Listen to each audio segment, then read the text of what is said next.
Afrodisias nunca fue una gran urbe, pero su fama se extendía por todo el Mediterráneo. Pese a contar con una población de menos de 50.000 habitantes, su estadio podía albergar cerca de 30.000 personas. Su localización en la península de Anatolia distaba mucho de la grandiosa Roma y, sin embargo, el propio Julio César y otros tantos emperadores rindieron homenaje a esta ciudad. ¿Qué era, pues, lo que la hacía tan especial? ¿Por qué era idolatrada tanto por la nobleza local como por los emperadores romanos? ¿Qué secreto escondía Afrodisias? Aquí se escribiría la que se considera primera novela de la historia, la más antigua de la que se tiene registro. Se trata de Quereas y Calírroe, una historia de amor dividida en 8 libros que se desarrolla lejos de aquí, en Siracusa. Caritón, su autor, nos cuenta la historia de los amantes mezclando hechos históricos y mitología griega. No nos es difícil imaginarnos a Caritón paseando por el empedrado de estas calles allá por el siglo I a.C., en pleno proceso creativo, cuando esta ciudad estaba en todo su apogeo. Es fácil imaginarlo charlando con los filósofos de la ciudad, hablando de política en las termas o acompañando el trabajo de los artesanos de la piedra, aquellos escultores locales cuya fama alcanzaba hasta el último rincón del imperio. Ellos daban vida al mármol gris y blanco que rodea la ciudad, la mayor fuente de ingresos de la región, ayer y hoy. Sin embargo, no sería ni la primera novela de la historia ni el mármol lo que hiciera especial a esta ciudad. La importancia de la misma tiene mucho que ver con su origen, el cual enraiza con los albores de la humanidad y por extensión con la familia de los Julios. El secreto de su éxito lo encontramos paseando por sus calles. Su estado de conservación es excepcional, compite de tú a tú con la vecina Éfeso en lo que a belleza se refiere. Aún podemos admirar la esbeltez de su tetrápilo, con ricos detalles escultóricos que llegan incluso a escapar al observador. Los restos del templo de Afrodita, el que fuera el corazón de la ciudad. Su espectacular odeón, en el que se reunía el consejo para decidir los designios de la misma. La grandiosa Ágora Sur, lugar de encuentro de todos sus habitantes.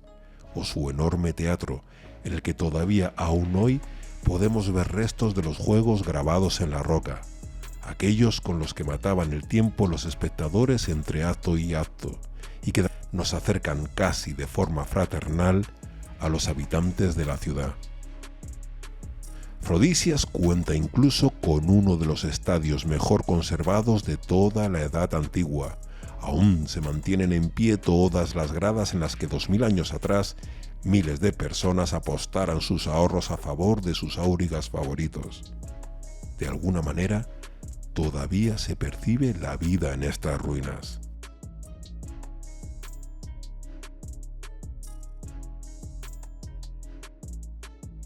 Sin embargo, su edificio más emblemático, el que da sentido a la ciudad, no sería descubierto hasta hace poco tiempo, a finales de los años 70. Se trata del Sebasteion, un edificio ciertamente singular dedicado al culto de Afrodita y de la familia Julia. Todavía a día de hoy se estudia su significado. Y es que podemos decir que las excavaciones de esta antigua ciudad romana son relativamente recientes, comienzan allá por los años 60, pero no sería hasta los 90 cuando se hicieran los descubrimientos más importantes, y aún habría que esperar hasta el 2011 cuando se reforma su museo para que dichos descubrimientos se mostraran al público. Posiblemente a día de hoy haya más secretos aún enterrados bajo tierra de los que ya se han desvelado. El Sebasteion une el pasado y el presente de ese imperio romano. La familia Julia se decía descendiente de la propia Afrodita, y esta diosa hundía sus raíces en lo más profundo de la mitología local. Existen vestigios que demuestran que miles de años antes de que los romanos siquiera hicieran su aparición en el mundo, allá por el 5800 a.C., ya había agricultores que adoraban a la gran diosa o diosa madre en este lugar.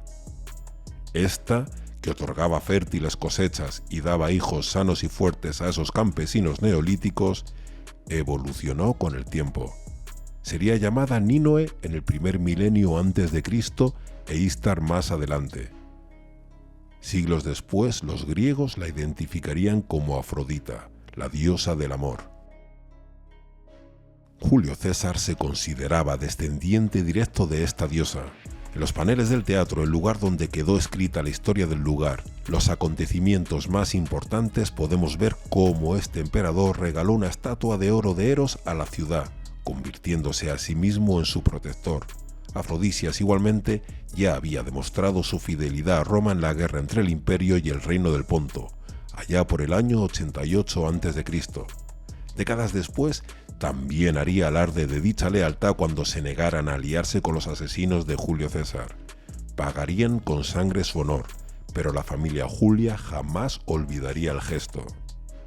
Marco Antonio la rescataría primero y Octavio la eximiría después de pagar impuestos.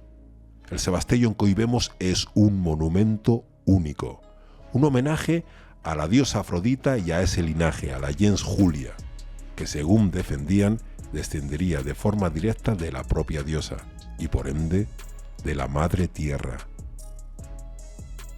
La ciudad aún viviría varios siglos de bonanza. Sin embargo, los terremotos ocurridos en los siglos IV y VII, las tensiones religiosas y las invasiones turcas cambiarían para siempre la región. Pero eso ya es otra historia. Mientras tanto nos conformamos con imaginar a Caritón de Afrodisias paseando por estas calles, hablando con los filósofos locales e imaginando una historia de amor que trascendería a la propia ciudad.